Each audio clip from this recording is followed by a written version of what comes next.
자, 이제 저당권 보도록 하겠습니다. 지금 위치상으로 보니까 저당권이 여기에 있네요. 자, 저당권은 물적 담보 물건이면서 약정 담보 물건이니까 뭐가 있어야 되냐면 특약이 있어야 돼요. 그러니까 예를 들어서 이런 거죠.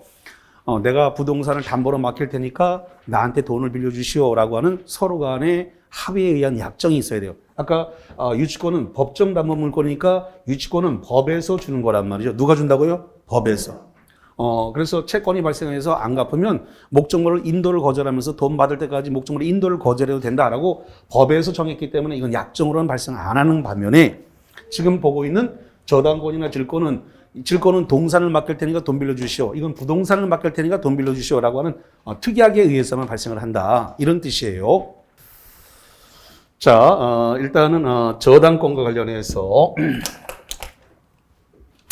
저당권이 성립하기 위해서는 일단은 약정이 필요해요. 그래서 자, 어떤 사람과 어떤 사람이 돈이 필요해서 3억을 빌리려고 한다라고 해볼게요. 3억을 빌릴 거니까 이 사람은 뭐라 그러냐면 채무자 이렇게 얘기를 할게요. 자, 그 다음에 돈을 빌려주는 사람은 당연히 채권자가 될 것입니다. 그러면 3억에 대해서 채무가 발생하기 위해서는 먼저 저당권 설정 계약이 필요해요. 저당권 설정 계약. 이 저당권 설정 계약을 이걸 물권행위라고 합니다. 다시 한번 저당권 설정 계약 이걸 뭐라 한다고요? 물권행위. 저당권은 물권이니까. 그래서 저당권 설정에 대한 물권행위가 필요하고 그 다음에 채권자가 3억을 빌려주는데 3억을 담보하기 위해서 담보로 부동산 제공 요구를 했습니다. 부동산을 제공해라. 그래서 채무자가 부동산을 담보로 내놨고 이 3억이라는 피담보 채권을 담보하기 위해서 여기에다가 이렇게 저당권 등기가 걸리게 됩니다. 자, 그러면 저당권이 성립하기 위해서는 일단 두 가지가 있어야 되네요. 첫 번째로서 저당권 설정 계약이라고 하는 물권 행위가 있어야 되고 그 다음에 두 번째 뭘 해야 된다고요? 등기가 있어야 된다라는 겁니다. 그런데 특이한 것은 점유를 수반하지 않는다는 거예요. 자, 다시 합니다. 채권자가 이 부동산에 대해서 점유한다 안 한다? 안 한다. 채권자가 누구냐면 은행이에요 지금. 자, 돈 빌려준 채권자가 좀 이 부동산을 담보 잡히고 3억을 빌려준 채권자가 뭐가 된다고요? 은행이 이 부동산을 와서 점유한다 안 한다? 안 한다. 예를 들어서 갑이 자기 아파트를 담보 잡히고 은행에서 돈 3억을 빌렸다고 칠게요. 그러면 은행이 갑의 아파트에 와서 점유해요 안 해요? 안 하잖아요. 그러니까 이 저당권은 피담보 채권을 변제할 때까지 이 부동산에 대해서 점유를 수반하지는 않습니다. 뭘 수반하지 않는다고요? 점유를 수반하지 않는다. 이 부동산에 대해서 점유를 하지는 않습니다. 대신에 저 부동산은 담보로 잡았어라고 관념적으로만 점유를 해요. 관념적인 뭐냐면 머릿속으로만 점유를 하지 실제적으로 점유를 한다 안 한다? 안 한다. 실제로 점유는 일어나지 않습니다. 그래서 점유는 하지 않는다. 그러면은 이 채무자 갑은 자기 부동산을 내놨으니까 이 부동산에 등기가 걸렸는데 이 등기를 걸은 사람은 지금 갑의 부동산인 것은 갑이 소유자란 말이죠. 자, 이 민법이나 민사특별법은 다 통일되어 있는데 소유자 쪽에다가 무엇을 붙일까요? 이건 전체가 총칙부터 민법, 민사특별까지 다 통일되어 있습니다. 이것만 알아도 시험 문제는 0.5초에 풀 수 있습니다. 소유자 쪽에다 뭘 붙인다? 설정자라는 말을 붙여요. 다시 뭐란 말을 붙인다고요? 설정자. 이건 예외가 없어요. 이건 문제를 푸는데 0.5초 내에 문제를 풀 수 있게 만드는데 다시 말합니다. 소유자 쪽에다 뭘 붙인다? 설정자. 자, 그러면 전세권자와 전세권 설정자 중에서 누가 주인이에요? 전세권 설정자가 주인이라니까 소유자가 뭐라고요? 설정자라니까 단 한 번도 예외가 없단 말이에요. 그러니까 이거를 알아야 시험 문제가 0.5에 따락따락 풀리는데 전세권자와 전세권 설정자 중에 누가 주인인지를 모르면 문제가 풀릴 수가 없단 말이지. 책장도 안 넘어가, 책장도. 누가 주인인지를 모르니까. 그래서 단 한 번도 예외가 없다. 저 민법 총칙부터 민사 특별법 끝에까지 다 통일돼 있어요. 주인한테, 주인, 소유자에게는 뭘 붙인다? 설정자. 자, 지상권자와 지상권 설정자, 누가 주인이에요? 지상권 설정자가 주인이에요. 예외가 없어요. 단 한 번도 예외가 없어요. 자, 그럼 문제를 이제 쉽게 풀 수가 있는 거예요. 그래서 설정자란 말이 붙어 있는 쪽이 뭐라고요? 소유자다. 예외가 없다 그랬어요. 그럼 당연히 저당권 등기가 걸렸으니까 갑은 자기 부동산이니까 저당권 뭐라 그래야 돼요? 설정자가 돼야 돼요. 자, 그래서 갑은 채무자 겸 저당권 설정자가 된다. 이런 뜻이에요. 이제 설정자가 붙어 있는 쪽이 소유자라는 것이 확실하게 개념이 있으면 그다음부터 문제가 좀 많이 쉽게 갈 수 있어요. 여기만 그런 게 아니라 민법 전체가 그렇다라고 했으니까 문제를 굉장히 이제 쉽게 풀 수 있는 열쇠를 이제 손에 쥐었습니다. 자, 그러면 이 부동산에서 지금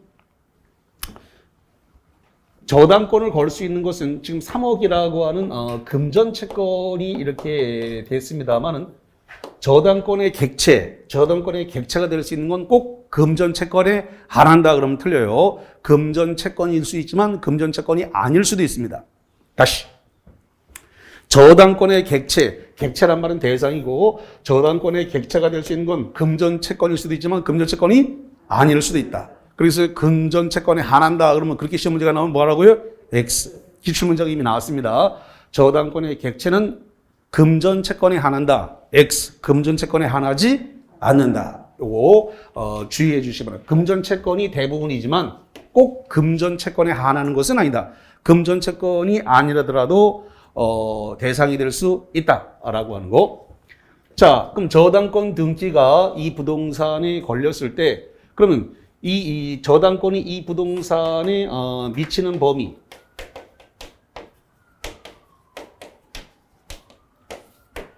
저당권이 걸린 부동산에 미치는 범위는 어디까지 미치는가라는 겁니다. 미치는 범위와 관련해 가지고 자, 이 부동산의 부하물 종물 부하물과 종물에는 저당권 설정 저당권 설정 전후입니다. 전후 불문하고 미칩니다. 불문하고 미친다. 그래서 이 부동산의 부하물, 이 부동산의 종물 여기까지 다 미친다라고 하는 것입니다. 자, 그러면 이렇게 한번 볼게요. 만약에 주유소가 있다. 주유소를 저당권 설정하고 돈을 빌리라 그래요. 주유소를 갖다가 저당권 설정에 빌리면 주유소 바닥 밑에는 뭐가 있을까 일반적으로? 기름 탱크가 있어요. 기름 탱크. 그래서 유리 탱크가 이 주유소 바닥 안에 밑에 유리 탱크가 바닥 밑에 있어요. 그럼 그 바닥 밑에 있는 유리 탱크를 뭐라 그러냐면 부합물이라 그래요. 그러면 주유소를 갖다가 주유소라는 부동산을 저당 잡히면 지하에 있는 유리 탱크 부합물까지 다 뭐한다? 미친다. 그 다음에 주유소에 가면은 기름을 넣는 주유소에 총이 이렇게 있죠? 주유기. 그거 이렇게 나사가 되기 때문에 스리륵 돌리면은 이렇게 이 주유기 넣는 손이 딱 풀려요. 그러니까 요 주유 손잡이에 있는 총 요거 도로록 풀리면 풀려질 수 있는데 그걸 뭐라 하냐면 종물이라 그래요. 뭐라 한다고요? 종물. 그게 종물이에요. 그래서 주유소를 저당 잡히면 지하에 있는 유리 탱크, 그 다음에 주유총 여기까지 다 저당권의 효력이 뭐 한다고요? 미친다. 근데 저당권 설정 전이냐 후냐를 불문하고 뭐 한다? 미친다. 이게 원칙이 되겠습니다. 저당권 설정 전후를 불문하고 미친다. 그런데 만약에 타인이 삼자가 이 부동산을 사용하기 위해서 제공된 것이 있다면 그거는 미치지 않습니다. 다시 한번 저당권은 이 부동산에 지금 걸려 있는 거죠? 다시 한번 저당권이 이 부동산에 걸려 있죠? 예. 근데 이 부동산을 사용하기 위해서 3자가 설치한 물건이 있다면 3자가 설치한 물건에 미친다 안 미친다? 안 미친다. 이 부동산을 사용하기 위해서 3자가 여기다가 추가해 놓은 어떤 물건이 있다면 이 물건은 3자가 설치했단 말이죠. 3자가 설치한 물건은 이 부동산하고 상관없는 거기 때문에 이건 미치지 않는다라는 거예요.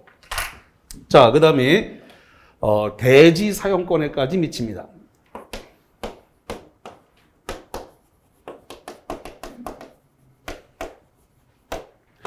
자, 대지 사용권이라고 하는 것은 뭐냐면 그 대지와 관련돼서 지상권이라든가 지상권, 전세권, 임차권이 있다면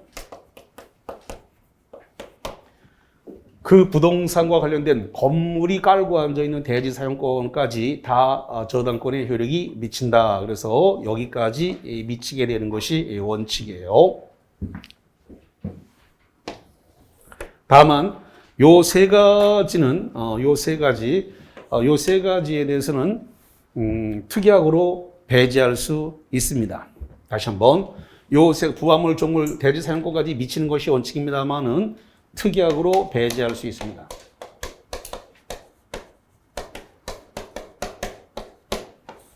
특약으로 배제할 수 있다는 말은 부화물과 종물, 대지 사용권에는 미치지 않는다라고 특약할 수 있다 없다? 있다. 특약하게 되면 부동산에는 미치고 부동산에 설치되어 있는 부화물, 종물, 대지 사용권에는 미치지 않게 할 수 있다. 특약으로 배제가 가능하기 때문에.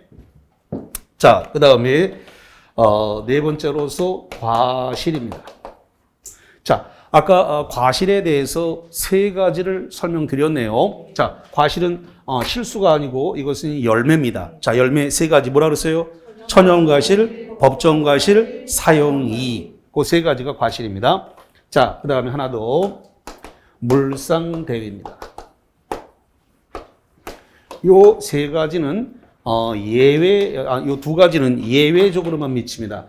지금 세 가지는 원칙적으로 미친다 그랬고 네 번째, 다섯 번째는 예외적으로만 미쳐요. 원칙적으로는 미치지 않습니다. 그러면 예외적으로 언제 미칠 것이냐라고 했을 때 이것은 압류의 효력이 발생하면 미치게 됩니다.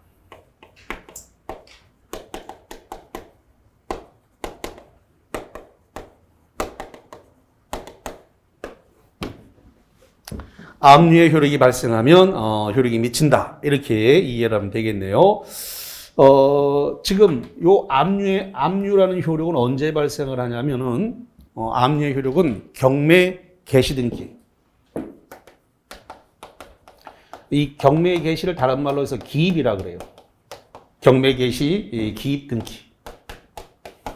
경매 개시 등기, 기입 등기가 있게 되면 바로 이렇게 압류의 효력이 발생해요. 그러면 이 과실과 물상대위의 효력이 발생을 하게 됩니다.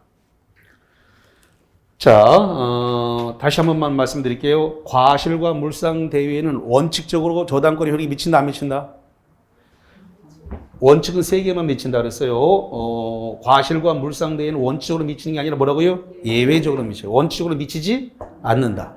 과실과 물상대위에는 원칙적으로 미치지 않습니다. 그러면 과실과 물상대위는 예외적으로 미치는데 어떤 경우에 예외적으로 미친다? 여기 경매 개시등기, 기입등기를 하게 되면 뭐가 발생한다? 압류. 압류 효력이 발생하면 그때부터 미친다는 건데 자, 요걸 그림으로 잠깐만 설명을 드릴게요.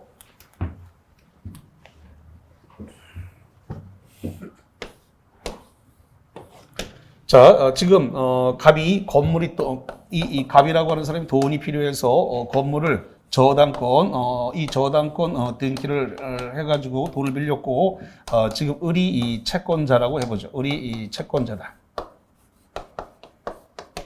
자, 을이 채권자 뭐 은행이라고 아까 잠깐 언급을 했습니다만은 자. 이렇게 됐고 여기 예를 들어서 여기에 1층에 여기가 101호, 여기가 102호, 여기가 103호 임차인이 있다라고 해볼게요. 이렇게 그러면 저당권이 있었을 때 이 101호, 102호, 103호에 여기가 월세가 나올 거란 말이죠. 월세. 이 101호, 102호, 103호에서 월세가 나와요. 아까 월세가 과실에 속한다고 했나요? 무슨 과실? 법정 과실. 월세, 차임, 이자. 이걸 뭐라 한다고요? 법정 과실. 과실 종류가 세 가지예요. 천연 과실, 법정 과실, 사용이익 중에서 이 월세는 뭐에 속한다고요? 법정 과실. 그래서 월세, 차임, 지료는 법정 과실입니다. 이 월세에 채권자가 월세에다가 이 저당권을 행사할 수 있다 없다. 자, 원칙적으로 안 미친다 그랬잖아요. 월세는 예외로 돼 있잖아요. 예외. 그러니까 저당권의 효력이 이 월세는 미친다 안 미친다? 안 미친다. 안 미치는 거예요. 그런데 저 3억을 지금 빌려갔는데 3억을 만약에 못 갚았다. 못 갚아가지고 변제기 못 갚으니까 은행이 이 경매 개시, 이 건물에다가 경매 개시 등기를 했어요. 경매 개시 등기를 딱 기입을 했어요. 이렇게. 그러면 바로 이 부동산에 대해서 압류 효력이 발생하는 거예요. 뭐가 발생한다고요? 압류. 경매 기입 등기가 딱 들어가니까 압류가 발생을 했어요. 이렇게 돼서 압류했다라는 걸 갖다가 101호 박사모자에게 얘기하게 되면 이 월세를 지금부터는 저당권 설정자한테 내면 안 되고 은행한테 돈을 내야 됩니다. 다시 한번 경매 기입 등기에 의해서 이게 압류됐으니까 지금부터는 우리한테 돈 내셔야 되고 여기 임대인한테 돈 내면 안 됩니다라고 통보를 딱 하게 되면 그때부터는 월세를 누구한테 내야 된다고요? 은행한테 내야 돼요. 이 채권자한테 내야 됩니다. 뭐가 발생했어요 지금? 압류. 그러니까 월세가 압류가 됐기 때문에 월세를 전부 다 은행한테 내야 되는데 이건 무슨 효력이라고요? 예외적 효력입니다. 압류. 경매 개시 등기가 들어갈 때까지 월세는 임대인 겁니다. 임대인 거. 그러니까 저당권 효력이 미치지 않는다. 예외적으로 경매 기입 등기를 해야만이 월세가 누구한테 넘어간다? 채권자, 은행한테 넘어간다는 겁니다. 그래서 요게 과실과 물상대의 효력이 언제 미치느냐가 시험 문제가 자주 나온단 말이에요. 그래서 어떤 순간에 저당권의 효력이 미치는가 이 부분 자주 문제가 되니까 보시고 자, 그 다음에 문제가 되는 부분이 이 저당권에 의해서 민법 360조가 규정하고 있는 게 피담보 채권의 범위라고 하는 거예요. 피담보 채권의 범위.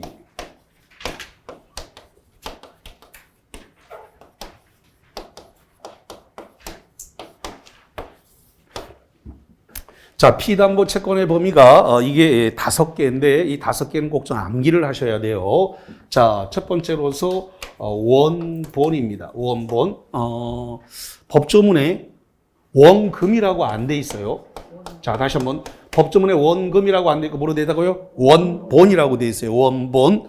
원본이 나중에 변제기에 원금으로 바뀌기 때문에 다시 한번 원본이 변제기에 뭐로 바뀐다고요? 원금으로 바뀌어요. 그래서 법조문에는 원금으로 안 되고 뭐로 돼 있다고요? 원본으로 돼 있습니다. 원본. 자, 두 번째로서 이자입니다. 이자. 자, 그러면 3억에 대한 이자 예를 들어서 3.5%라고 한번 해보자. 3억에 대한 이자 3.5%. 그 다음에 세 번째로서 위약금입니다. 요 세 가지는 반드시 등기해야 됩니다. 다시 한번 원본과 이자와 위약금 요 세 가지는 뭐 해야 된다고요? 등기를 꼭 해야 돼요. 요 세 가지는 필요적 등기 사항이라서 꼭 등기를 해야 합니다. 자, 그 다음에 네 번째로서 채무불이행. 채무불이행에 따른 지연배상입니다. 지연배상, 지연이자입니다. 지연배상, 지연이자는 1년분만 담보합니다. 1년분.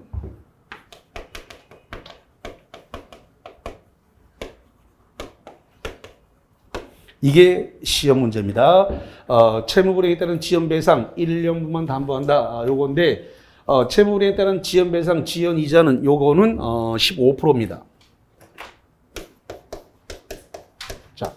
자, 다시 해볼게요. 3억에 대한 이자가 얼마였어요? 3.5%. 못 갚았을 때 지연배상에 따른 지연이자는 몇 프로예요? 15%. 3%였다가 15%로 확 올라버려요. 지연배상에 대해서 보시면 되겠고 지연배상, 지연이자 요거는 1년분만 담보된다. 왜 지연배상, 지연이자는 1년분만 담보할까요?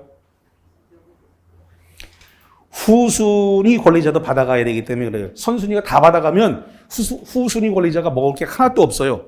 그래서 너무 선순위가 다 받아가면 안 되니까 후순위도 먹을 거 남겨놓아야 되니까 그래서 지연배상에 대한 지연배상에 따른 채무료에 따른 지연배상, 이 지연배상은 손해배상이라 그래요. 지연이자 1년분만 담보한다. 이것은 후순위 권리자도 먹을 거가 있어야 되기 때문에 그렇다. 이렇게 정리를 하겠습니다. 자, 그 다음에 다섯 번째로서 실행비용입니다. 여기서 실행비용이란 말은 경매에 집어드는 데 들어가는 비용이다 뜻이에요. 다시 한번 실행비용이란 말은 무슨 뜻이라고요? 경매에 들어가는 데 들어간 비용이다. 경매에 따라가는 비용을 실행비용이라 그래요. 그래서 요 5개가 피담보채권의 범위입니다. 피담보채권의 범위. 자, 360조 피담보채권의 범위 한 번만 쭉 정리할게요. 자, 5개 뭐라고요? 원본, 이자, 위약금, 채무불이행에 따른 지연배상, 지연이자, 그 다음에 실행비용. 이 중에서 3가지는 반드시 등기를 해야 돼. 3가지. 뭐뭐 등기한다? 원본과 이자와 위약금. 요 3가지는 반드시 등기를 해야 된다. 요거 4번, 5번은 등기 안 해도 돼요. 4번과 5번은 등기를 안 해도 되는데 원본, 이자, 위약금까지 요 3가지는 반드시 등기를 해야 된다라는 이야기입니다. 자, 그 다음에 지금 이렇게 한번 해볼게요. 이 저당권이 설정된 부동산 그랬으니까 토지일 수도 있고 건물일 수도 있고 아파트일 수도 있고 오피스텔이 될 수도 있고 상가가 될 수도 있습니다. 자, 이 부동산의 저당권 등기가 이루어졌어요. 그러면 저당권 등기가 이루어진 이 부동산을 이 부동산은 저당권 등기가 돼 있음에도 불구하고 이거 팔아먹을 수 있다 없다? 있습니다. 저당권 등기가 돼 있다 하더라도 저당권 등기가 돼 있는 이 부동산을 팔아먹을 수 있으면 매매로 처분할 수 있습니다. 그러면 사가는 사람은 안고 사갈 수 있어요. 그러면 이 부동산의 가액이 5억이라고 칩시다. 이 부동산의 가격이 얼마라고요? 5억. 그럼 지금 3억이 걸렸으니까 얼마만 주면 사갈 수 있어요? 2억만 주면 사갈 수 있겠네.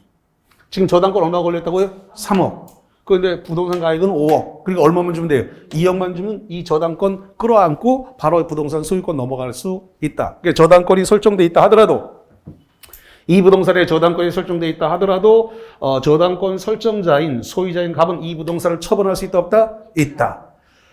이 부동산에 저당권 등기가 되어 있는 이 부동산에 대해서 토지였을 때 지상권 설정할 수 있다 없다? 있다. 저당권 설정되어 있는 상태에서 이 부동산에 전세권 설정할 수 있다 없다? 있다.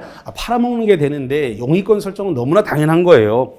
이 부동산 저당권 설정된 이후에 임차권 설정할 수 있다 없다? 있다. 팔아먹는 게 되면 용의권은 당연히 되는 거예요. 처분이 허용되면 용의권은 당연한 거다라는 겁니다. 그럼 지금 제가 무슨 얘기를 하려고 그러냐면 저당권 설정 이후에 이 부동산의 권리 취득자들을 어떻게 할 거냐라는 문제가 남는다는 거예요. 자, 그 사람들을 싸잡아서 제3 취득자라고 불러요. 자, 그러면 저당권 설정 이후 권리 취득자입니다. 저당권 설정 이후, 여기서 중요한 건 이후라고 하는 이 말이 핵심적 단어예요. 저당권 설정 이후의 권리 취득자, 이걸 싸잡아서 제3 취득자라고 그런다. 뭐라고 한다고요? 제3 취득자. 제3 취득자라고 한다라는 거죠.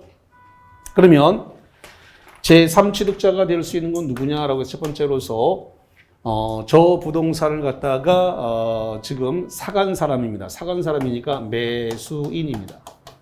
매수인으로서 소유자가 된 사람이에요. 그러면 저당권 설정 이후에 권리 취득자 중에서 매매로 사갔으니까 매수인, 그 사람이 뭐가 됐다고요? 소유자. 안고 사갔어요. 자, 두 번째로서 저당권 설정 이후에 그 부동산에다가 지상권을 설정했다. 지상권자. 세 번째로서 저당권 설정 이후에 그 부동산에다가 전세권을 설정했습니다. 전세권자. 네 번째로서 저당권 설정 이후에 그 부동산에다가 임차권을 설정했습니다. 임차권자, 임차인이죠. 이러한 자들을 싸잡아서 우리가 제3취득자라고 부른다라는 겁니다. 그러면 이 제3취득자들은 경매가 실행됐다.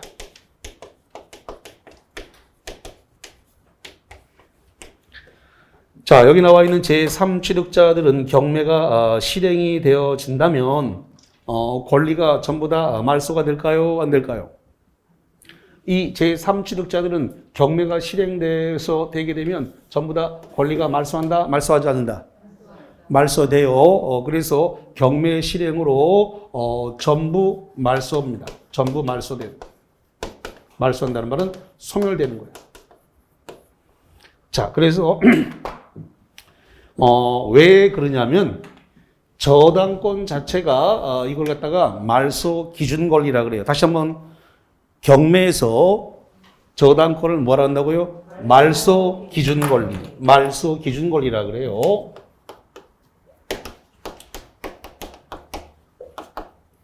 말소 기준 권리라고 불러요. 그러면 저당권 설정 이후에 들어온 것들은 전부 다 뒤에 있는 거니까 전체로 다 뭐 한다고요? 다 말소예요. 그러면 경락인은 어떻게 되냐면 깨끗한 등기부를 받아가요. 이거 아무것도 없는 깨끗한 등기부를 받아가게 된다라는 겁니다. 자, 요즘 시험 문제의 추세가 유치권도 경매하고 섞어서 문제를 내고 저당권도 경매와 섞어서 문제를 내요. 예전에는 유치권이나 저당권만 아니면 문제가 딸랑 풀렸는데 최근의 시험 문제의 경향은 유치권이나 저당권만 알아서 문제가 안 풀리게 해요.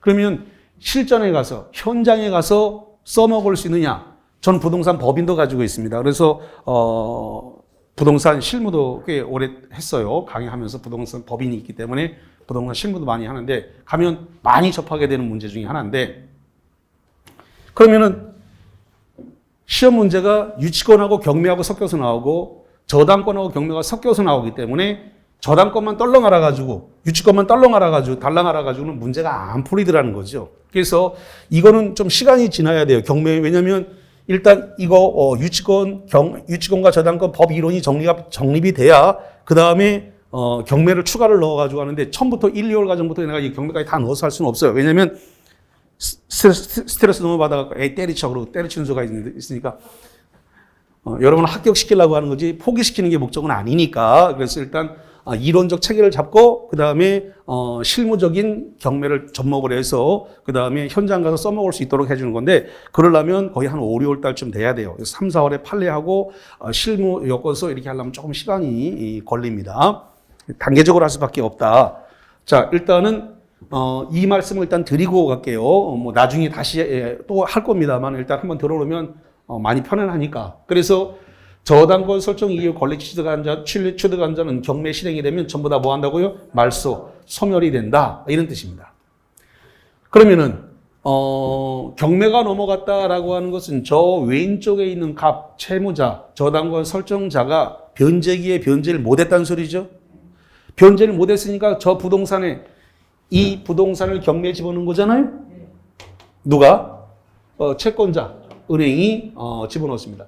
지금 을은 채권자 겸 당연히 저당권자가 되는 것이고요. 은행이 채권자 겸 저당권자의 지위를 갖고 있는 겁니다. 그러면 변제기에 돈을 못 갚으니까 채권자가 저당 목적물을 경매에 집어넣을 수가 있다는 겁니다. 경매에 집어넣게 되면 제3취득자들은 전부 다 저당권 설정 이후 권리 취득자니까 다 전부 뭐 한다고요? 말소가 돼요. 그러면 결론적으로 저 채무자에 해당되는 갑이 변제를 못했기 때문에 제3취득자들은 뭐 할 수 있냐면 대위 변제할 수 있어요.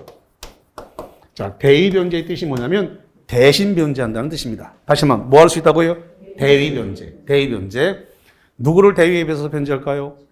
채무자 갑. 즉 채무자 갑을 대신해서 피담보 채권을 전부 다 갚을 수 있습니다. 그래서 대위 변제를 하는데 변제기가 도래했어요. 변제기가 도래를 하게 되면 저 채무자의 의사에 반하여, 다시 한번 채무자가 갚지 마세요라고 하더라도 갚을 수 있다 없다? 있다. 왜 안 갚으면 다 소멸되니까. 그래서 대위 변제할 수 있다라는 거다. 그러면 대위 변제를 하게 되면은 피담보 채권이 소멸했으니까 저당권의 말소를 청구할 수 있습니다. 누가 저당권 말소를 청구했을까요? 제3취득자. 제3취득자가 대신 돈 갚았단 말이죠. 결론은 저 부동산에 해당되는 피담보 채권이 변제가 되지 않았기 때문에 경매가 들어간 거니까 경매를 막으려면 피담보 채권을 뭐 할 수 있다고요? 대위 변제. 누가 대위 변제했어요?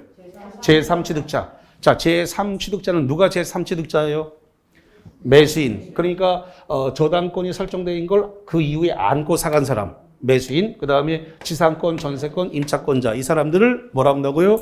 제3취득자라고 불러요. 이 제3취득자가 대위 변제를 하고 저 부동산에 걸려 있는 저당권의 말소를 청구할 수 있다 없다? 있다. 자, 그다음에 대위 변제를 했기 때문에 대위 변제한 돈에 대해서 내놔라라고 구상권을 행사할 수 있습니다. 이건 누가 하는 거냐면 제3취득자가 저 갑한테 행사하는 겁니다. 다시 누가 누구한테 행사했다고요?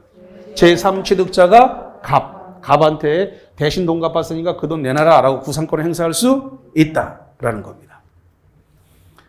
자, 그런데 이 제3취득자 중에서 누가 총대를 매가지고 이렇게 진행을 해야 되는데 총대를 아무도 안 맸어요. 그래서 이게 그대로 경매가 진행이 됐다라고 해볼게요. 경매가 실행이 돼버리게 되면 그러면 지금 여기 제3취득자들이 자기들이 법정에 가서 경매인이 될 수 있을까 없어요? 경매인이 될 수 있을까요? 없을까요? 경매인이란 말은 낙찰받을 수 있냐는 거면 낙찰받을 수 있다 없다? 있다. 제3취득자가 저 갑의 부동산, 저당권이 설정된 부동산을 스스로 경락받을 수 있습니다. 그래서 그걸 경매인이라고 그래요. 뭐라 한다고요? 경매인. 경매인이 될 수 있습니다. 경매인이 될 수 있다는 말은 가서 낙찰받을 수 있다. 이런 소리예요. 누가 낙찰받을 수 있다고요? 제3취득자. 제3취득자들이 가서 경매인이 될 수 있다는 겁니다. 자, 그 다음에 경매가 실행이 돼서 저 갑의 부동산이 날아갔을 때 비용 상환을 청구를 할 수 있어요. 비용 상환을 청구할 수 있다는 겁니다. 여기서 비용 상환 청구는 두 가지인데 필요비를 달라고 할 수도 있고 유익비를 달라고 할 수도 있습니다. 자, 필요비, 유익비, 비용 상환 청구 이거 자 힌트를 좀 드려볼까요? 저 갑한테 달라고 할 수 있다, 법원한테 달라고 할 수 있다. 누구한테 달라고 해야 될까요? 법원한테 달라고 해야 돼요. 왜냐면은 저 갑은 개털이야. 그래서 자기가 돈 있으면은 변제하고 경매 막았겠지. 못 막았으니까 경매가 계속 진행됐을 거란 말이에요. 자, 만약에 오늘이 경매가 진행되는 날이에요. 경매는 오전 10시에 합니다. 그러면 오늘 9시 반까지 가서 변제하면 경매는 바로 막아져요. 다시. 오늘 경매가 진행되는 날이야. 10시에. 근데 9시 반에 가서 피담보 채권을 전부 다 변제해버리면 9시 반까지 변제하면 10시에 진행되는 걸 막을 수 있다 없다? 있다. 대법원 사이트에 올라와 있고 오늘 지금 법정에서 경매가 진행되는 거예요. 그래도 막을 수 있다 없다? 있다. 오늘 9시 반에 돈 딱 넣으면 경매 진행 안 해가 막을 수 있어요. 근데 그게 안 되니까 지금 끝까지 진행돼. 대변제를 하든 뭘 하든 변제만 되면 돼. 9시 반에 10시에 시작하니까. 근데 그게 안 되니까 이 경매가 진행됐으면 그러면 제3취득자들이 법정에 가서 자기네가 스스로 경매를 받을 수도 있고 비용 상환 청구를 하는데 이거는 저기 갑한테 달라고 하는 게 아니라 법원한테 달라고 하는 거다. 법원. 저 갑은 개털이에 돈 없습니다. 거다가 얘기해봐야 소용도 없고.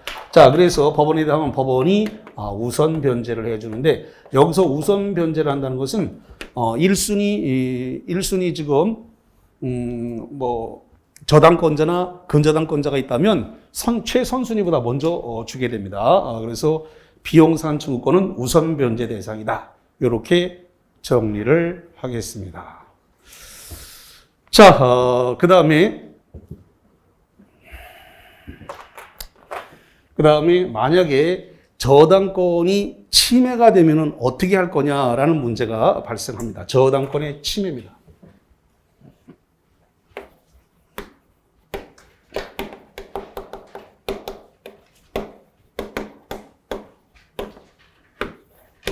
저당권의 침해와 구제가 발생을 했을 때 어떻게 해결할 거냐라는 부분인데, 자, 저당권의 침해와 구제에 대해서 그러면 이 저당 목적물입니다. 이 저당 목적물이 멸실 내지는 훼손됐다는 겁니다. 멸실훼손됐다. 자, 이렇게 됐을 때 여기에 대해서 일단은 물권적 청구권을 행사할 수 있다는 겁니다. 자, 아까 첫 시간에 물권적 청구권 하면서 종류가 3가지가 있다라고 말씀을 드렸어요. 자, 한 번만 정리해 볼까요? 다시 뭐 있다? 반환 청구권. 뭐가 있다고요? 반환 청구권입니다. 반환 청구권. 두 번째 뭐가 있다 그랬을까요? 방해 제거 청구권. 방해 제거를 다른 말로 뭐라 했어요? 방해 배제. 좋았어. 방해 배제. 반환 청구권, 방해 제거, 배제 청구권. 이제 하나 더 있습니다. 뭐가 있다? 방해 예방 청구권. 이렇게 있습니다. 방해 예방 청구권입니다. 방해 예방 청구권. 이렇게 3가지가 있는데, 이 중에서 방해 제거와 방해 예방 청구권은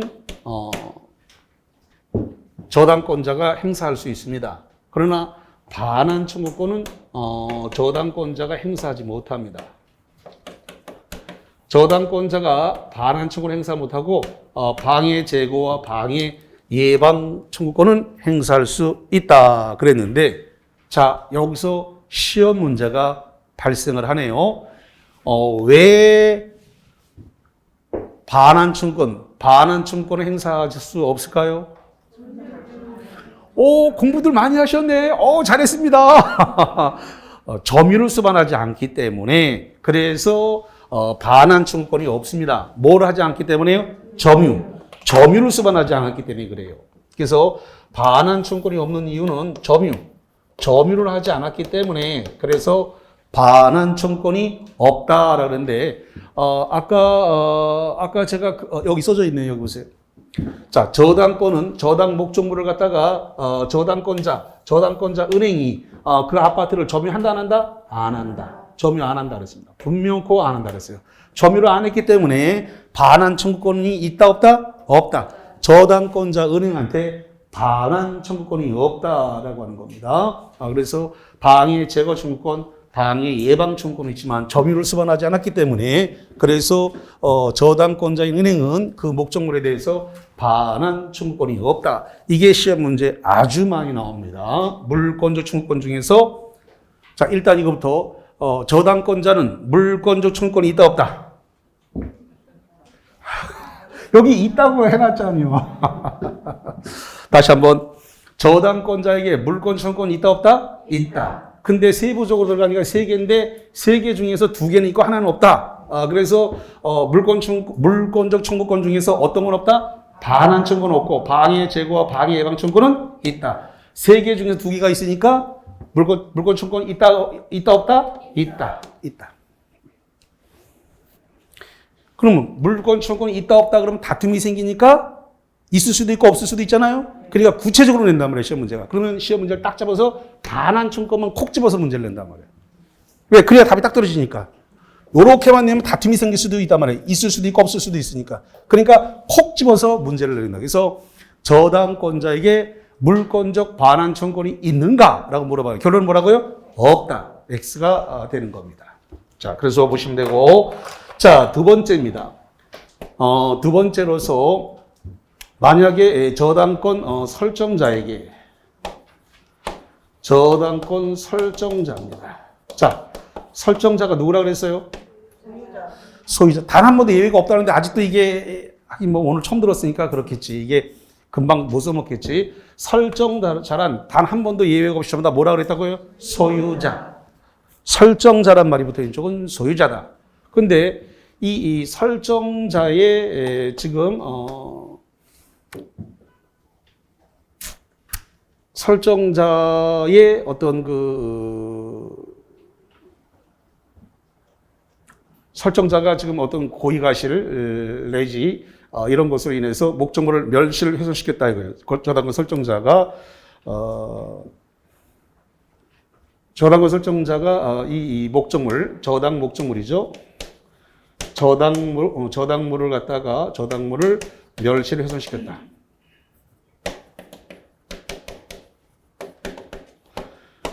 저당물을 멸손 훼손시켰을 때 이 부분에 대해서 다른 담보물에서 담보물 보충 청구권. 저당권 설정자가 저당물을 멸시를 훼손시켰을 때 담보물 보충 청구권. 그래서 저당권자는 은행이라 그랬습니다. 자, 저당권자가 담보물 보충 청구권, 이 설정자한테 담보물 보충 청구권. 그러니까 다른 담보물을 내놓으시오라고 보충 청구를 할 수 있다라고 하는 겁니다. 담보물 보충 청구권을 행사할 수 있습니다. 자, 이 담보물 보충 청구권은 저당권을 깨버리려고 그래요? 유지하려고 그래요? 좋습니다. 이거 유지하려고 그러는 겁니다. 저당권을 유지하려고 그래요. 유지시키기 위해서 담보물 보충 청구권을 행사하게 됩니다. 자, 그 다음에 세 번째로서 만약에 채무자의 어떤 귀책 사유가 있었다라고 한다면 그 부분에 대해서 즉시 변제 충당권, 즉시 변제 충당권하고 또 하나 손해배상 청구권, 손해배상 청구권을 행사를 하려고 그래요. 여기 즉시 변제 청구권과 손해배상 청구권은 이거는 저당권을 깨버리려고 그러는 거예요? 유지하려고 그러는 거예요? 아니에요. 이건 저당권을 깨버리는 거예요. 저당권을 갖다가 소멸시키는 겁니다. 깨버리는 거예요. 그러니까 지금 채무자가 채무자의 귀책 사유입니다. 채무자의 귀책 사유에 의해서 담보물이 멸실훼손했다 이거예요. 채무자의 귀책 사유에 의해서 담보물이 멸실훼손하게 되면 그러면 기한이익을 상실하게 됩니다. 자, 이게 중요한 문제입니다. 뭘 상실한다고요? 기한이익. 기한이익을 상실합니다. 자, 기한이익을 상실한다는 말이 지금 이런 뜻이에요. 3억을 빌리면서 지금 3억을 대출을 받았어요. 3억을 대출 받으면서 2023년 4월 30일까지 사용하기로 했다라고 가정을 해볼게요. 2023년 4월 30일을 변제기로 해가지고 지금 3억을 대출받았는데 지금 2022년 2월 1일자로 목적물이 담보물이 멸실훼손했다는 겁니다. 그러면 여기 2023년 4월 30일까지 3억을 사용할 수 있는 기한이익을 상실하는 거예요. 다시 한번 저기 채무자에 해당되는 값이 3억을 빌리면서 2023년 4월 30일까지 사용하기로 했는데 이 채무자가 담보물을 멸실훼손시켰어요. 손상이 왔다고. 그럼 가치 하락이 발생했죠. 가치 하락이 발생했으니까 바로 법률에서 그럼 기한이익 상실이다. 기한이익 상실이니까 뭐 할 수 있냐면 그러면 즉시 돈 갚아. 이렇게 할 수 있다 없다? 있다. 그럼 저당권 뭐 하는 거예요? 소멸. 그래서 2023년 4월 30일까지 은행이 기다리지 않고 목적물이 멸출해서 냈으니까 즉시 비용 돈 갚으세요. 그리고 우리가 손해났으니까 4월 30일까지 이자를 받을 수 있었는데 이자를 못 받았으니까 그 손해배상하시오라고 손해배상 청구를 할 수가 있습니다. 그래서 채무자는 지금 채무자의 잘못이기 때문에 채권자가 여기다가 즉시 변제 충당권과 손해배상 청구를 이걸 동시에 동시에 할 수 있습니다. 두 개를 다. 즉시 변제 충당권 행사하면서 손해배상 청구권을 행사할 수 있다라는 겁니다. 자, 즉시 변제 충당권 행사하면서 손해배상 청구를 행사할 수 있다 없다? 있다. 왜 할 수 있다? 기한이익이 상실됐다. 기한이익이 상실됐기 때문에 그렇다라는 겁니다. 좋습니다. 자, 여기까지 하고 좀 쉬었다가 하는데 칠판을 지우지 말고 놔두세요. 또 이어서 해야 되고 조금 더 남았습니다. 근저당도 하고 그래야 되기 때문에 쉬었다가 합니다.